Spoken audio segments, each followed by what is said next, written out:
नमो हरिहन्ताणं नमो सिद्धाणं नमो आयर्याणं नमो उवज्जायाणं नमो लोये सवसाहुणम्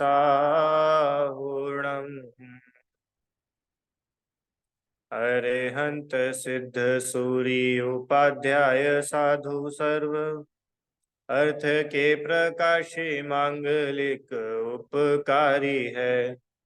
तिनको स्वरूप जान रागते भई जो भक्ति काय को न माय स्तुति को चारी है। धन्य धन्य तुम से काज सब आज भय कर जोरी बारंबार वंदना हमारी है। मंगल कल्याण सुख ऐसो हम चाहत है। हो मेरी ऐसी दशा जैसी तुम धारी है। हो मेरी ऐसी दशा जैसी तुम धारी। पंच परमेष्ठी का स्वरूप हम लोगों ने पढ़ना शुरू किया था। परमेष्ठी किसे कहते हैं? कि जो परम पद में स्थित हो, जो परम पद में स्थित हो, जो श्रेष्ठ हो, वे परमेष्ठी कहलाते हैं। ऐसे अरिहंत, सिद्ध, आचार्य, उपाध्याय और साधु, ये पंच परमेष्ठी कहलाते हैं। नमोकार मंत्र हम बोलते हैं तो इसमें ये पांचों ही परमेष्ठी को नमस्कार किया जाता है। अब अभी तक हम लोग अरिहंत, सिद्ध और आचार्य, ये तीन परमेष्ठी का स्वरूप हम लोगों ने अभी तक पढ़ा था। आपने अरिहंत, सिद्ध और आचार्य, उपाध्याय और साधु, ये पांच परमेष्ठी। आचार्य परमेष्ठी किसे कहते हैं? कि जो सम्यक दर्शन, सम्यक ज्ञान और सम्यक चारित्र, इनकी अधिकता से इनकी अधिकता से प्रधान पद प्राप्त करके मुनि संघ के नायक हुए हैं। रत्नत्रय की अधिकता होती है आचार्य परमेष्ठी में। अच्छा, मुख्यपने तो शुद्धोपयोग को साधते हैं। करुणा बुद्धि हो तो धर्म के लोभी अन्य जीवों को धर्मोपदेश देते हैं, शास्त्र लिखते हैं, प्रवचन आदि करते हैं, और कोई दीक्षा लेने आते हो तो उनको योग्य जान करके मुनि दीक्षा देते हैं आचार्य। और क्या करते हैं कि कोई अपना दोष प्रकट करता हो तो उन्हें प्रायश्चित विधि से शुद्ध करते हैं, प्रायश्चित देते हैं। ऐसे आचार्य परमेष्ठी के पास में अधिकार होते हैं। अपना दोष प्रकट करने वाले को प्रायश्चित विधि से शुद्ध करते हैं। ऐसा आचरण करने व कराने वाले आचार्य कहलाते हैं। अभी जो आचार्य परमेष्ठी होते हैं, इनके मुख्य रूप से 36 मूल गुण होते हैं। इनके बारे में आचार्य, इनके बारे में ज्यादा डिटेल अपन नहीं पढ़ेंगे, अभी अपना विषय यहाँ है तो इसको इतना ही देखेंगे। बाद में कभी समय रहा तो इसको अपन और देखेंगे। कौन कौन से होते हैं 36 मूल गुण? तो देखिए यहाँ लिखा है 10 तो होते धर्म, 10 धर्म, 12 तप, 5 आचार, 3 गुप्ती और 6 आवश्यक। ठीक है, इन सबको आप जोड़ोगे तो 36 होता है। आचार्य परमेष्ठी के 36 मूल गुण, मतलब जो आचार्य होते हैं उनमें ये 36 प्रकार के विशेष गुण पाए जाते हैं। हाँ, जो आचार्य होते हैं ना, उनमें अन्य सभी मुनिराजों में भी होते हैं, ऐसा नहीं उनमें नहीं होते। आचार्यों में विशेष रूप से पाए जाते हैं, इसलिए ये आचार्य के मूल गुण कहे जाते हैं। क्या क्या है? 10 धर्म। 10 धर्म के नाम तो सब जानते हैं। उत्तम क्षमा, उत्तम मार्दव, उत्तम आर्जव, उत्तम शौच, उत्तम सत्य, संयम, तप, त्याग, आकिंचन और ब्रह्मचर्य। ऐसे 10 प्रकार के जो धर्म है, इनको जो धारण करके रखते हैं, मतलब उत्तम क्षमा स्वभाव के धारक मुनिराज आचार्य परमेष्ठी उत्तम क्षमा के धारी, क्रोध नहीं करते, सब पर क्षमा रखते हैं। उत्तम क्षमा, मृदुता, मान नहीं होता, मायाचारी नहीं, छल कपट नहीं। इस प्रकार से जो 10 धर्मों को धारे रखते हैं विशेष रूप से, वे आचार्य होते हैं। और 12 प्रकार के तप, ये 12 तप क्या होते हैं? आप लोगों ने कभी सुना है 12 तप के बारे में? तप के बारे में सुना है? तप के बारे में, आचार्य के तप, बोलो भाई। आचार्य के 36 मूल गुणों में है ना तप। तो कौन सा तप, आचार्य कौन सा कैसा तप करते हैं? मैं तो भूल गया, आप बताओ। भूल गए, चलो बता देते हैं।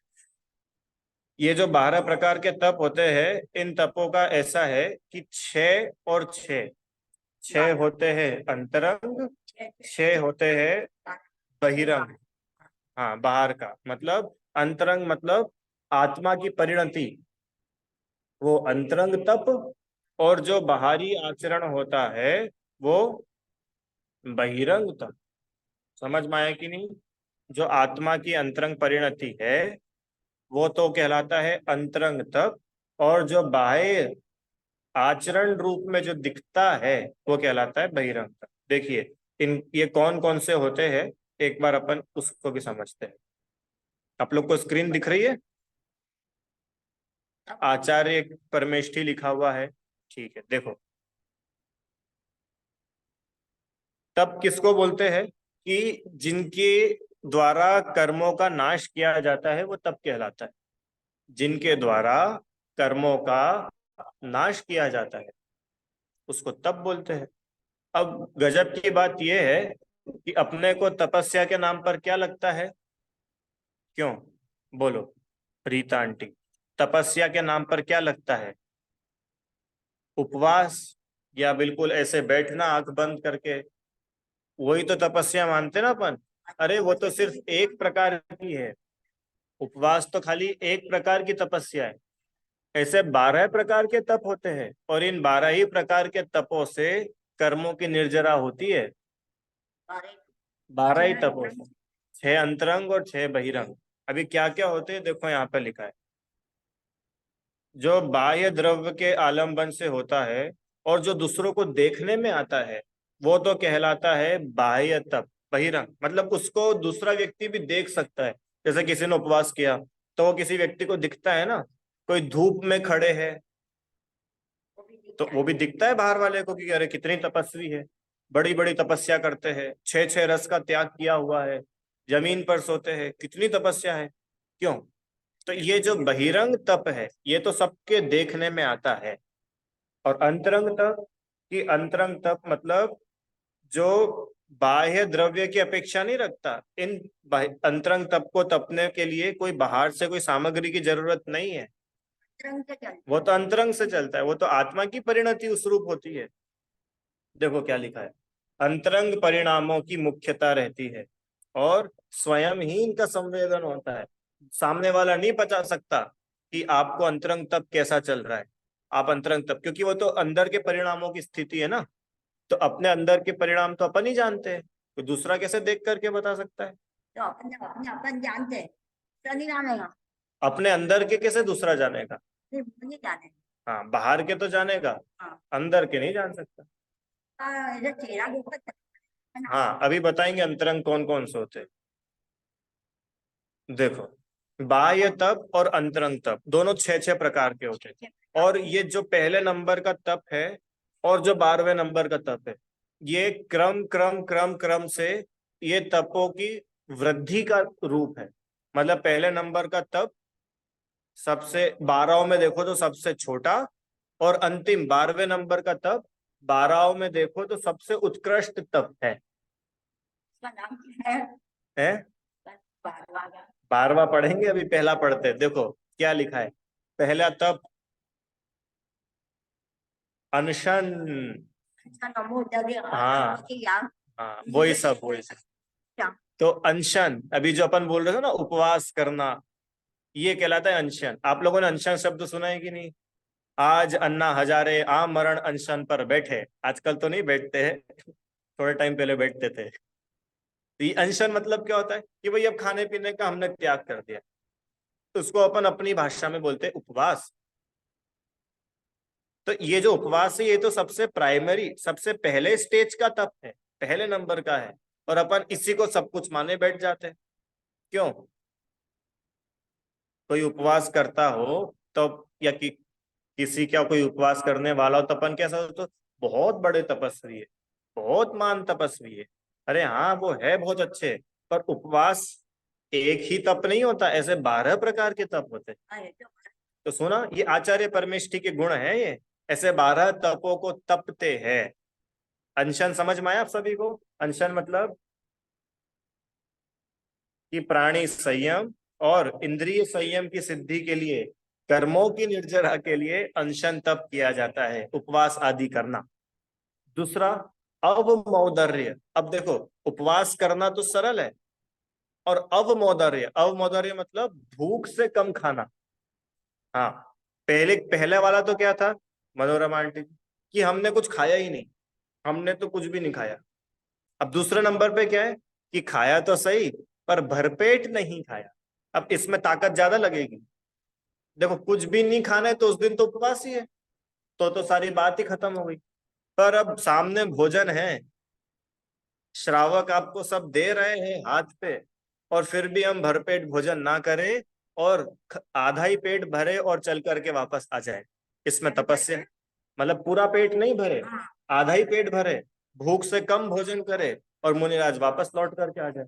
अब इसमें तपस्या ज्यादा है। अब समझ में आया आपको वो क्रम?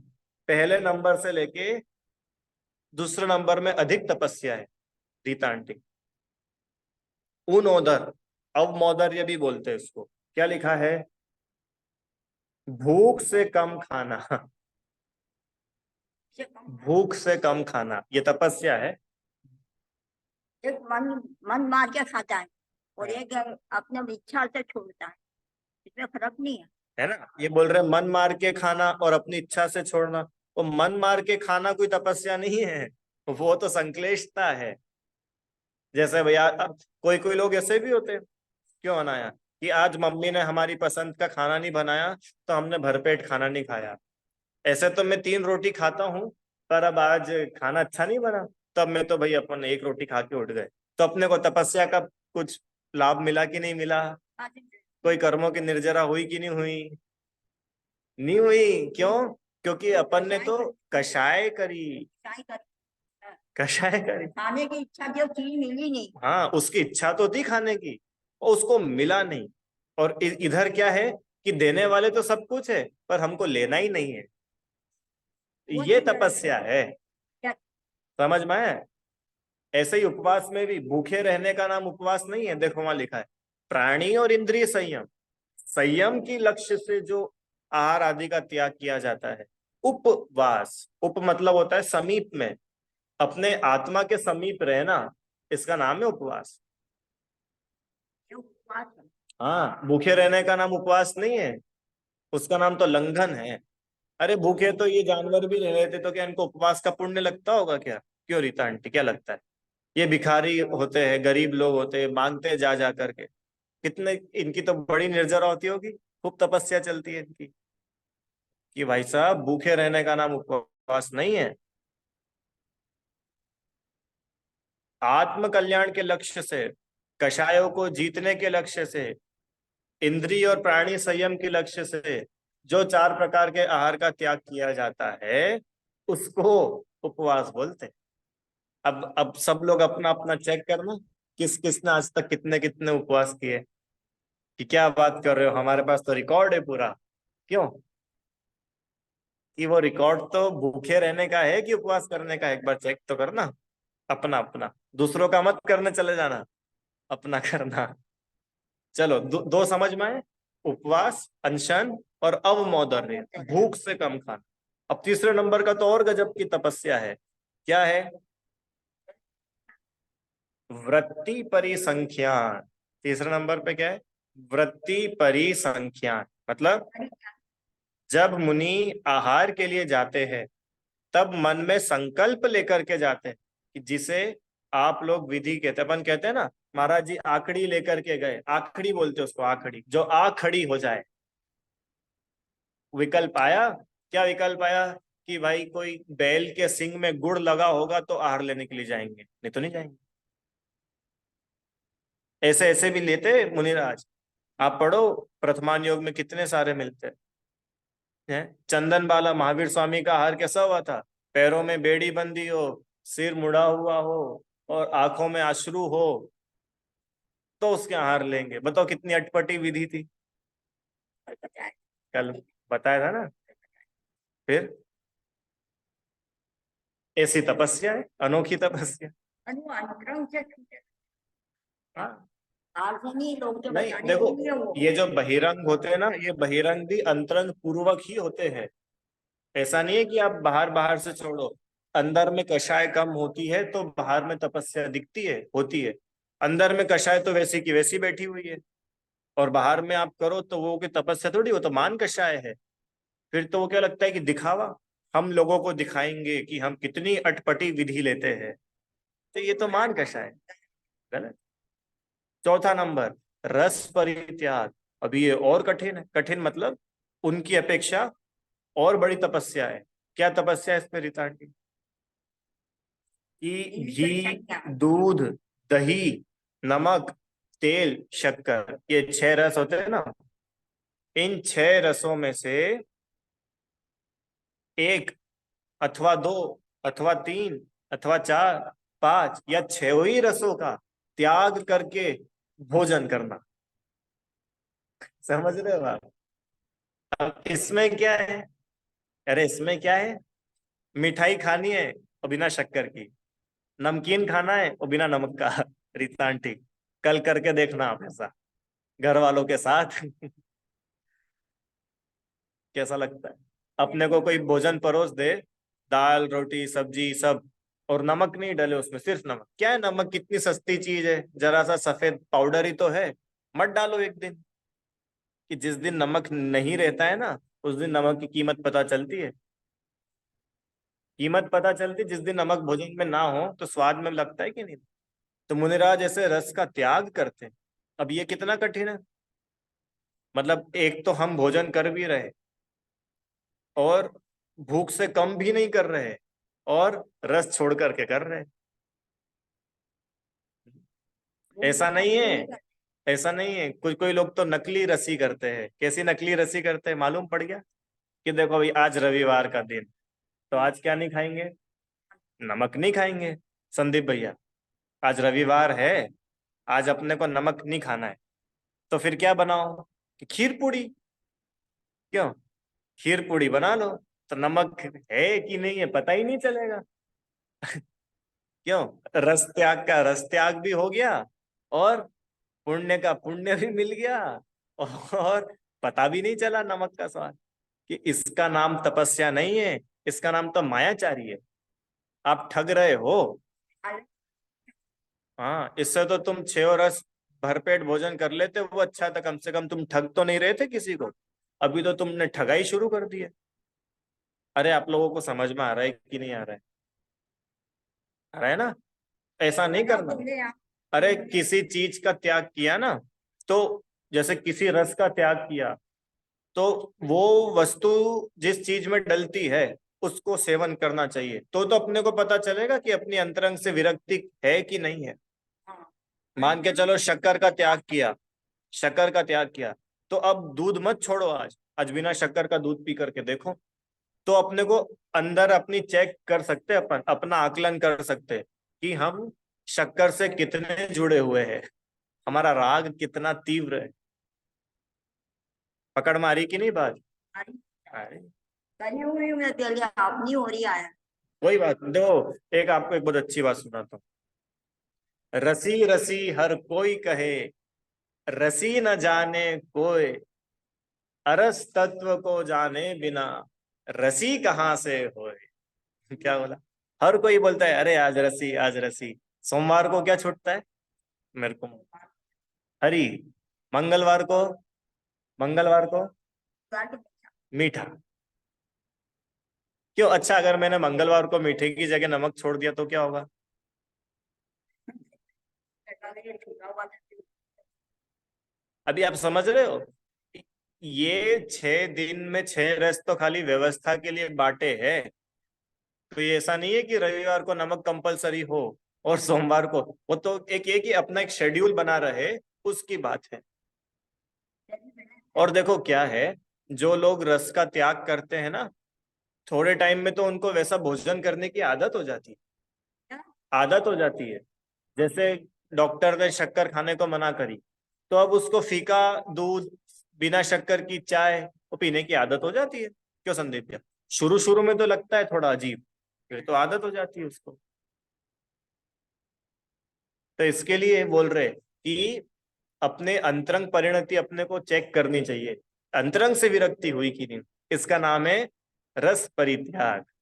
4 हो गए बहिरंग, अब 5वां सुनो, विविक्त शय्यासन। विविक्त शय्यासन मतलब स्वाध्याय, ध्यान आदि की सिद्धि के लिए एकांत स्थान पर शयन करना, आसन लगाना। खड़गासन, पद्मासन, एकांत स्थान पर रहना, जमीन पर विश्राम करना। अब ये और कठिन तपस्या है, समझ में आया ना? आगे काय क्लेश, 6 नंबर का।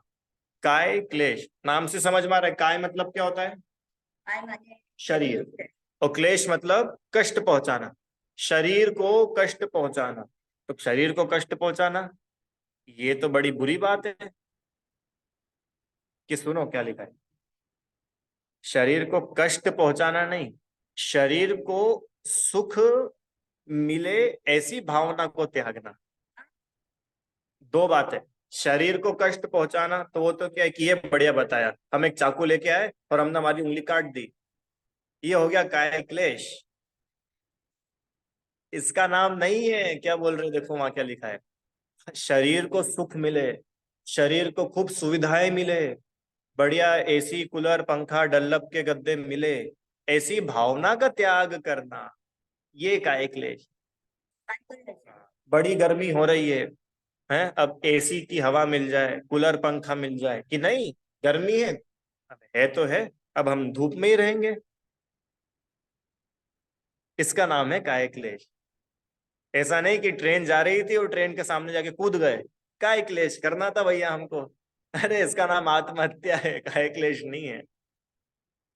अपनी आत्मा के अनुसार लेनी चाहिए कई बार। देखो लिखा है, वर्षा ऋतु में वृक्ष के नीचे, ग्रीष्म ऋतु में पर्वत के ऊपर है, और धूप में बैठकर, शीत ऋतु में नदी के तट पर कायोत्सर्ग आदि करना, ध्यान सामायिक आदि करना, ये काहे क्लेश करना। आपने एक भजन सुना होगा ना, ग्रीष्म ऋतु शिखर के ऊपर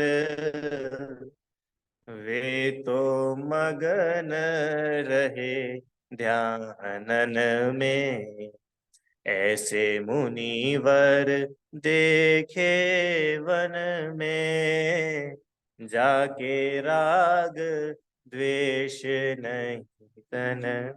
सुना ना भजन है?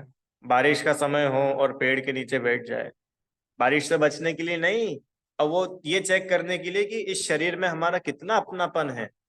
अभी वो टप टप टप टप बूंदे गिर रही है तो हमको कैसा लग रहा है। ठंड का मौसम हो और नदी के किनारे जाके बैठ गए, अब वो जो ठंडी ठंडी हवा आ रही है और ये शरीर को लग रही है, अब वो चेक करते हैं मुनिराज कि अभी इस शरीर से कितना अपनापन है। तो अब अभी आप देखा आपने, कहाँ तो उपवास और कहाँ बढ़ते बढ़ते बढ़ते बढ़ते काय क्लेश तक आए। अब ये जितने 6 पढ़े ना अपन ने, ये तो थे बहिरंग, ये बाहर से दिखते हैं, दिखते हैं। अब जो अपन 6 पढ़ेंगे ये है अंतरंग, ये बाहर से दिखते नहीं है, पर ये इन बहिरंग से भी बड़े होते हैं। बड़े भावों के कारण। भावों के कारण निर्जरा की अपेक्षा, तपस्या की अपेक्षा और उत्कृष्ट होते। देखो अब क्या क्या होते हैं ये 6 अंतरंग तप। सबसे पहला प्रायश्चित।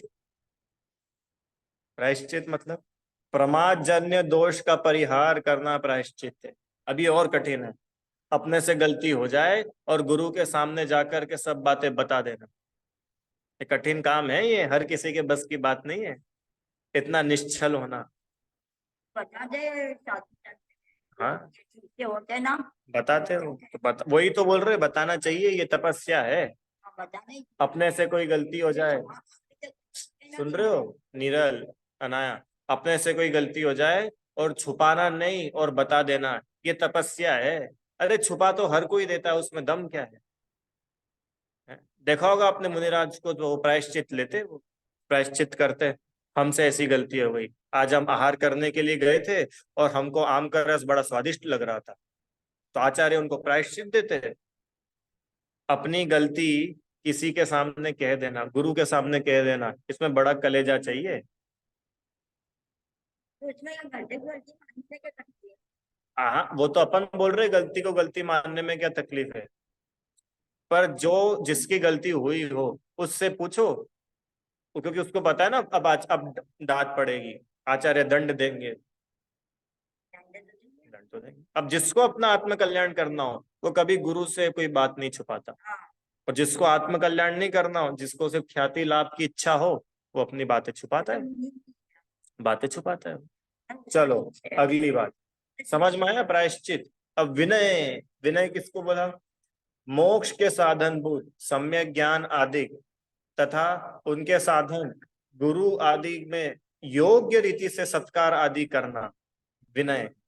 ये भी तप है। कोई ज्ञानी पुरुष आए और हम उनकी विनय कर ले, ये मान कषाय को जीतने की बात है ना।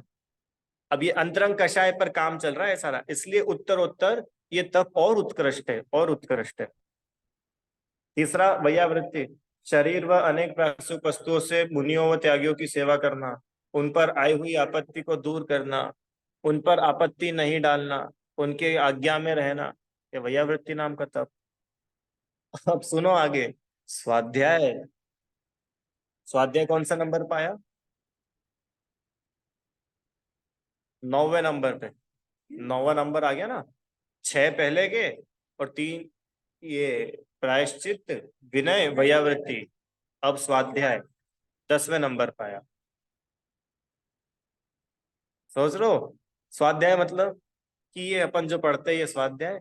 अरे नहीं, आलस को त्याग कर ज्ञान की आराधना करना वो स्वाध्याय है। ये जो अपन पढ़ लेते हैं ना, रीड करते हैं कि भैया देखो हमारा नियम है 1 घंटे शास्त्र बांचने का, रुचि आंटी, तो हमने पद्म पुराण खोला और हमने 1 घंटे 15 मिनट रीड कर लिया। वो रीडिंग करने का नाम स्वाध्याय नहीं है, वो रीडिंग करने का नाम है अध्ययन। अध्ययन और स्वाध्याय, संदीप भैया, दो अलग अलग चीजें है ये। स्वाध्याय का एक टाइप है अध्ययन, पढ़ना, पर पढ़ करके उसका विचारना, उसका अर्थ समझना, कोई प्रश्न आए तो उन प्रश्नों का समाधान करना, फिर जो बात अपने को समझ में आई उसको अपने जीवन में उतारना, ये है स्वाध्याय। समझ करके। हाँ, समझ करके उतार। अब ये बड़ा तप है। एक, चलो एक और बात आपको बोलता हूँ। इससे दूर बहुत फर्क पड़ता है। देखो एक बात बोलता हूँ, सुनना सब ध्यान से। ये 2 बच्चियां हैं ना, अपन चलो इनके बारे में बात करते हैं, और बिल्कुल सच्ची तरीके से उन्होंने तप किया। ये जो अनाया है, ये अनाया ने एक दिन उपवास किया, एक दिन उसने उपवास किया, एक बच्ची ने एक दिन का उपवास किया, और एक बच्ची ने दोनों टाइम खाना खाया भरपेट, और बाकी पूरा टाइम उसने दिन भर स्वाध्याय किया। ठीक है रीता आंटी, 2 टाइप के लोग हैं अपने पास। एक ने तो पूरे दिन उपवास किया, और उपवास किया तो क्या किया कि भैया आज हमारा उपवास है, तो क्या करेंगे? आराम, लेटेंगे। अब मन नहीं लगेगा तो फिर टीवी देखेंगे, मोबाइल चलाएंगे।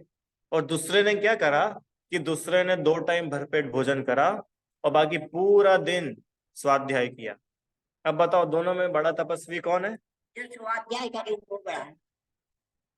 अब है तो बड़ा, और करके लगता कौन है बड़ा? तो वो है। जिसने उपवास, जो भूखा रहा है। उनसे अंदर से अपने को दया किसके प्रति रहती है, करुणा किसके प्रति रहती है? अपने पहले वाले। पहले वाले के ना, ये बेचारे का उपवास है, इसको सब्जी लेने मत भेजो बाजार में, क्यों? इनका उपवास है? और इसका क्या है, ये तो 2 टाइम खा के बैठे हैं, बस दिन भर पढ़ते रहते, जाओ बाजार से सब्जी लेके आओ। क्या तपस्या तपस्या लगा रखी है? असली तपस्या तो इन्होंने की है, उपवास करके। कि भाई साहब सुनो, उपवास तो था पहले नंबर पे, और स्वाध्याय है 10वें नंबर पे। आप सोच रहे हो उत्तर उत्तर कितना बड़ा तप। स्वाध्याय को बोला है, स्वाध्याय परम तप है, परम तप। क्यों? क्योंकि ये एक स्वाध्याय तो है जो हमारी सारी गलतियां दूर करता है, हमारी कमियां अपने को बताता है। अरे हम आत्मा हैं, ये बात अपने को कहाँ पता चलती? स्वाध्याय करके, जिनवाणी के पास में आकर के, गुरुओं के पास आकर के। बोलो संदीप भैया, मैं जीव हूं, मैं शरीर नहीं हूं, ये अपने को कब पता चला था? स्वाध्याय करके। अरे ये 12 प्रकार के तप होते हैं, ये कब पता चल रहा है? स्वाध्याय करके। तो स्वाध्याय कितना बड़ा तप है, समझ में आ रहा है आप लोगों को? तो इसलिए कभी किसी की ऐसी उपेक्षा नहीं करना। कोई स्वाध्याय करता हो तो वो तो बिल्कुल लो लो कैटेगरी, और कोई उपवास कर लेता हो तो वो बहुत हाई स्टैंडर्ड। अरे भाई सबके शरीर अलग अलग प्रकार के होते हैं। किसी किसी से उपवास करते बन जाता है क्योंकि उसका शरीर ही वैसा है, और किसी से नहीं बनता है। पर आप अंतरंग से देखो ना, अंतरंग से उसको कितनी विरक्ति। और अपने को दूसरों को देखना ही क्यों? अपन तो अपनी देखो। अपन भगवान बन गए क्या? क्यों? अपन नहीं बने ना भगवान, तो अपन अपने को ही देख लो अभी, बजाय दूसरों को देखने के। चलो 11वें नंबर का, व्युत्सर्ग।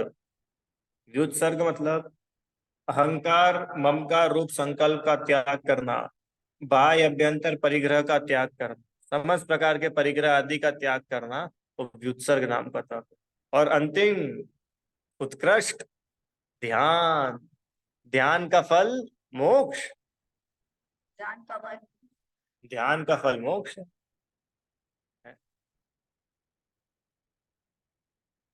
समझ में आए? इस प्रकार से ये 10 प्रकार के, 12 प्रकार के तप। पहले अपन ने पढ़े थे 10 धर्म, 12 तप। कितने हो गए? 10 और 12, 22 हो गए। टोटल कितने थे? 36, 36 थे ना? तो 36 में से अपन ने अभी 22 देखे। अब और आगे देखो, और कौन कौन से होते हैं? आचार, पंच आचार, 5 आचार। अचार नहीं तो बोले 5 आचार कौन कौन से? कि आचार्य परमेष्ठी, एक तो नींबू का अचार, एक इमली का, एक आम का। क्यों? एक दिन आहार में आम का अचार दे दो, ऐसा पंचाचार? कि नहीं, सुनो क्या लिखा है। आचार मतलब क्या होता है? धार्मिक नियमों को आगम के अनुसार स्वयं पालन करना और शिष्यों से पालन करवाना। खुद जो, भी पालन करना और दूसरे को हाँ अपन ने आचार्य की डेफिनेशन में पढ़ा था ना, जो स्वयं ऐसा करते हैं और कराते हैं, ये आचार्य का गुण है। आचार्य में लीडरशिप होती है ना, लीडरशिप। तो वे खुद भी पालन करते हैं और शिष्यों से पालन करवाते हैं। पालन करवाते हैं मतलब कि उनको उनकी गलतियां बताते हैं, उनको सही रास्ता दिखाते हैं, उनको मोक्ष मार्ग पर चला, स्वयं भी मोक्ष मार्ग पे चलते हैं और शिष्य को भी चला। वही तो बताएगा। हाँ, ये तो कौन से बताएगा? तो कौन कौन से होते हैं पंचाचार? देखो, दर्शनाचार, ज्ञानाचार, चारित्राचार, तपाचार, वीर्याचार। दर्शन, ज्ञान, चारित्र, तप और वीर्य, ये 5 प्रकार के आचार कहलाते हैं। वापस, दर्शनाचार, ज्ञानाचार, चारित्र, ये तो तीनों याद हो गए, दर्शन ज्ञान चारित्र। फिर तप और वीर्य। क्या लिखा है? दर्शनाचार, सम्यक दर्शन का निर्दोष पालन करना और निर्दोष पालन कराना। सम्यक दर्शन का निर्दोष पालन मतलब सम्यक दर्शन में जो निशंकित, निकांक्षित, निर्विचिकित्सा, अमूढ़ दृष्टि, ऐसे सम्यक दर्शन के गुण होते हैं। अभी पढ़ेंगे अपन आगे, जब 6 डाला पढ़ेंगे तब। ऐसे सम्यक दर्शन के गुणों का पालन करते हैं और शिष्यों से कराते हैं, ये दर्शनाचार। ज्ञानाचार, सम्यक ज्ञान के गुण, काल, विनय, ऐसे 8 अंग होते सम्यक ज्ञान के। उन 8 अंगों सहित सम्यक ज्ञान की आराधना करना वह ज्ञानाचार कहलाता है। चारित्राचार, चारित्र की 13 प्रकार का चारित्र होता है। निर्दोष सम्यक चारित्र का पालन करना वह चारित्राचार है। तपाचार, बाह्य तपों का निर्दोष पालन करना वह तपाचार है। वीर्याचार, परिचय आदि आने पर भी अपनी शक्ति न छिपाकर, परिचय आते आते कि नहीं आते, परिचय उपसर्ग आते, ठंड, गर्मी, बरसात, मच्छर, भूख, बीमारी, 22 प्रकार के परिचय होते। कोई बहुत बुराई कर रहा है, विहार करके जा रहे लोग हंसी उड़ा रहे, कोई पत्थर फेंक रहा है, अनेक अनेक प्रकार के परिचय आते। तो उन परिचयों में घबराते नहीं है, अपनी शक्ति को नहीं छिपाते और उसका सहन करते। सहन करते मतलब जीतते हैं, परिचयों को जीतना, उपसर्गों को जीतना, ये वीर्याचार। बोलते भी नहीं, क्या करे बोल करके, शांत भाव से उसको जीतते हैं। देखो यशोधर मुनि राज के ऊपर सांप डाला, है ना कहानी, यशोधर मुनि राज के ऊपर सांप डाला था और उन्होंने उस उपसर्ग को जीता। राजा श्रेणिक को डांटा थोड़ी ना, सांप उठा करके फेंका। ये वीर्याचार है, तप है उनका, गुण है। ठीक है, इस प्रकार से पंचाचार हुए। तो 10 और 12 22, 22 और 5 27, 27 हो गए। अब देखो आगे, 6 आवश्यक। 6 आवश्यक मतलब ऐसे 6 प्रकार के कार्य, 6 प्रकार के कार्य जो वे अवश्य नियमित रूप से करते हैं। कौन कौन से होते हैं वो 6 कार्य? समता, स्तुति, वंदना, प्रतिक्रमण, प्रत्याख्यान और कायोत्सव। समता समारे थुति उचारे, वंदना जिन देव की, नित करे प्रतिक्रम करे श्रुत रति, तजे तन अहमेव की। ये 6 आवश्यक, 6 डाला में लिखे है ना। तो इस प्रकार से 6 आवश्यक, सामायिक करना, स्तुति करना, वंदना करना, प्रतिक्रमण, प्रत्याख्यान, कायोत्सव, ये सब। अब अंतिम कितने हो गए टोटल? 33, 27 और 6 33। अब बचे 3, 3 गुप्ती, मन गुप्ती, वचन गुप्ती, काय गुप्ती। अपनी आत्मा की रक्षा के लिए, जैसे वो कछुआ होता है ना, कछुआ, कछुआ अंदर हो जाता है, देखा है ना आपने? असली में देखा है किसी ने? असली में, असली में देख, अच्छा।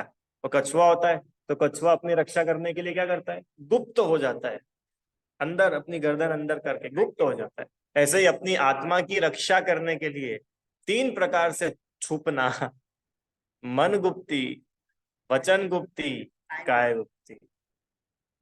मन को राग द्वेष से हटाकर अपने वश में कर ले, मन इधर उधर नहीं भटकाना, वचनों को इधर उधर कुछ तो भी नहीं बोलते रहना, किसी से भी नहीं बोलते रहना, मौन रहना, शांत रहना, अपने वचनों को ही वश में कर लिया, अपनी काया को ही वश में कर लिया। ऐसा नहीं कि कभी भी उठ करके चले गए, कहीं भी चले गए, रात में ही चलने लगे, बिना देखे ही चलने लगे।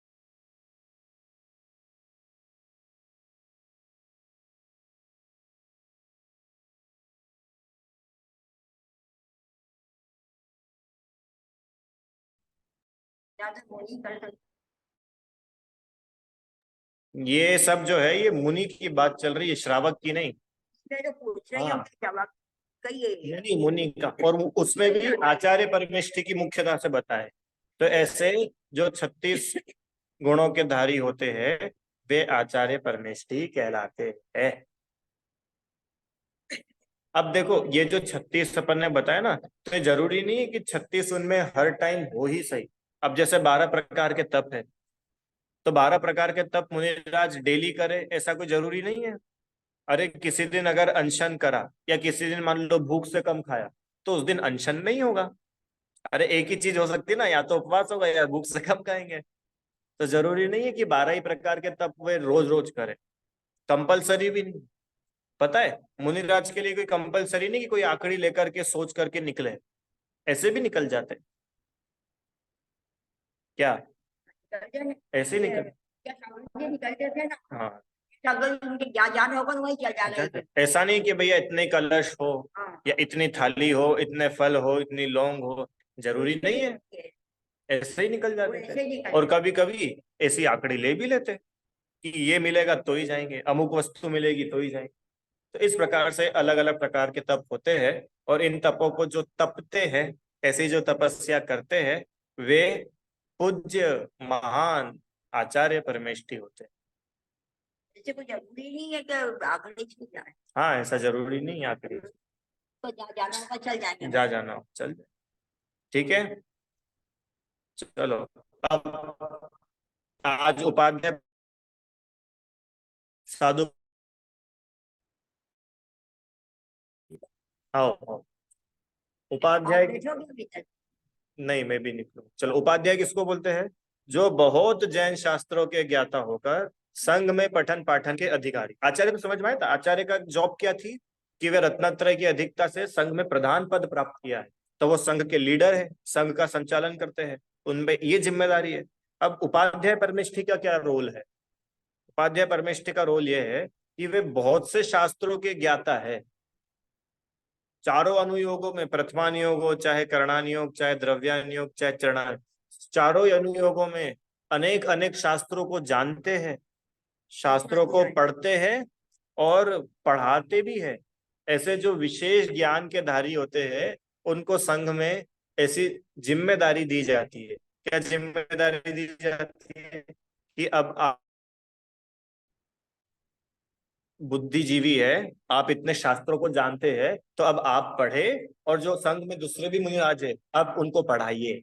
हाँ, ये काम उपाध्याय पर, पढ़े पढ़ावे।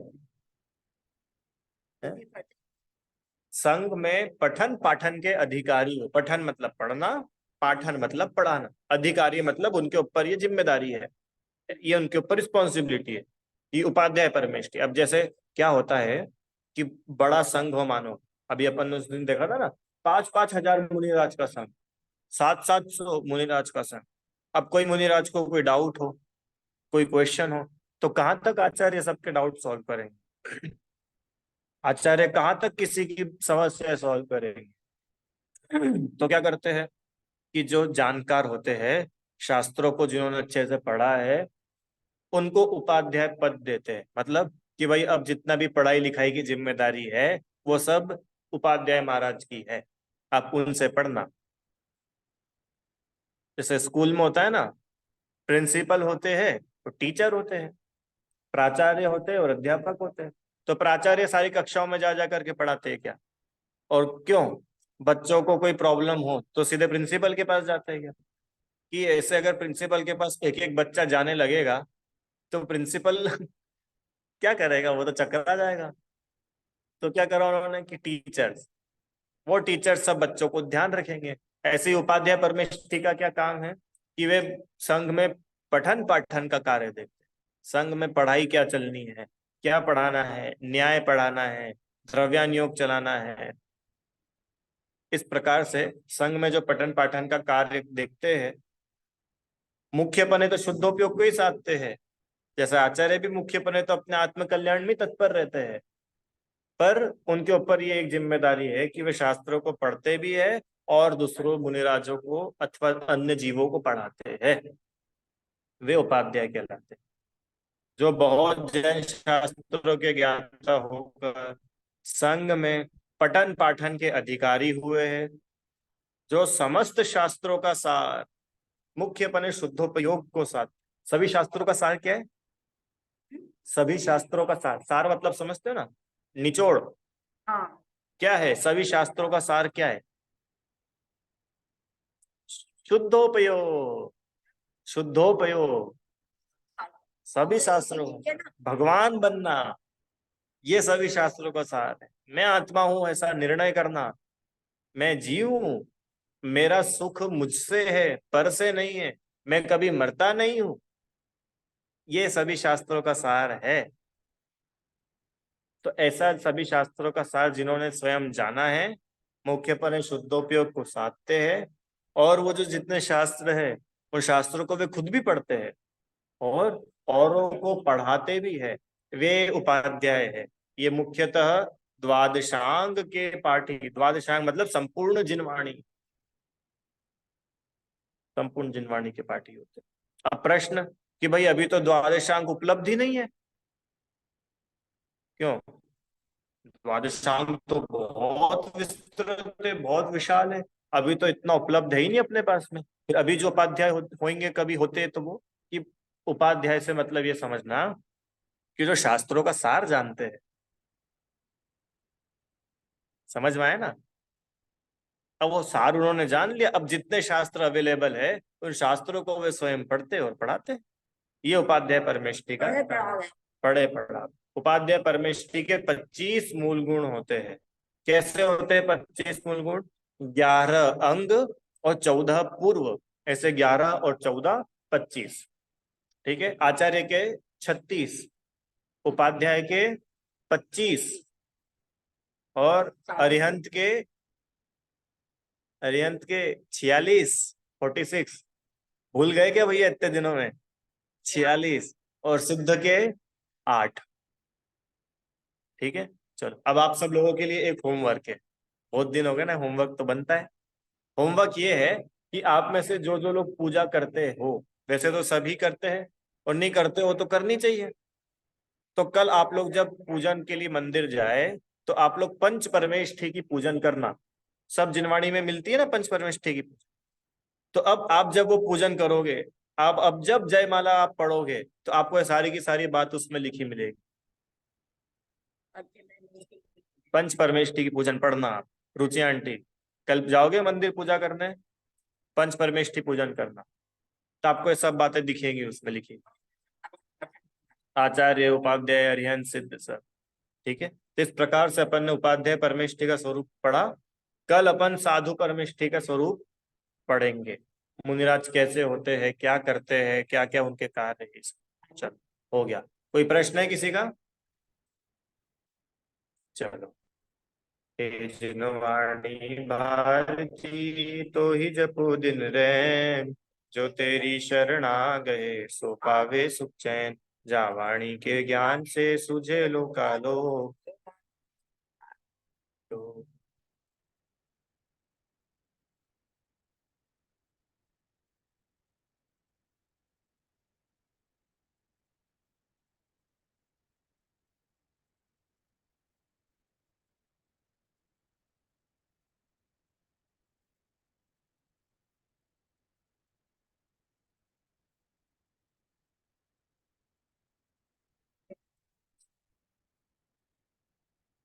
ये बोले द्वादशांग में जिनवाणी माता की जय हो, महान जैन धर्म की जय हो।